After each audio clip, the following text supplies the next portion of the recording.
எல்லாருக்கும் ஒரு 10 டேஸாக கொஞ்சம் பிஸின்றதுனால இந்த வீடியோஸுமே அப்லோட் பண்ணல. இனிமேல் கண்டிப்பாக ரெகுலராக வீடியோஸ் வரும். இந்த மினி விலாக் வந்துட்டு நான் ஒரு எக்ஸாம் எழுத போயிருந்தேன். 3:30க்கே காலையிலேயே கிளம்பிட்டோம். என்ன எக்ஸாம்னா டிஎன் செட்டுக்கு தான் அப்ளை பண்ணியிருந்தேன்.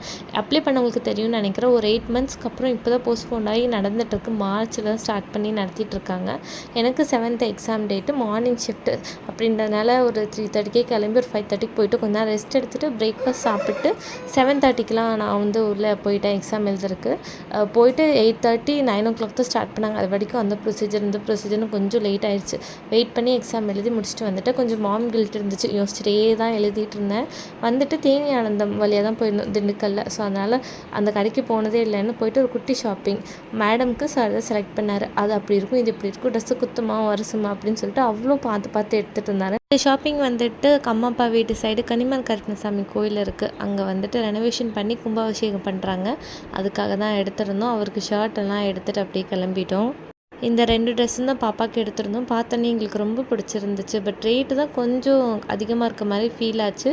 ஈச் வந்து 1000 ருபீஸு. வீடியோவில் என்னோடய ஃபேஸை பார்த்தாலே தெரியும். அவரும் நானும் ரொம்ப டயர்டாக இருந்தோம். நைட்டெல்லாம் எனக்கு தூக்கமே இல்லை. முழிச்சிட்டு எந்திரிச்சிட்டு அது இதுன்னு சொல்லிட்டு அப்புறம் அப்படியே வந்தோடனே நல்லா தூங்கி தான் ரெஸ்ட் எடுத்தோம்.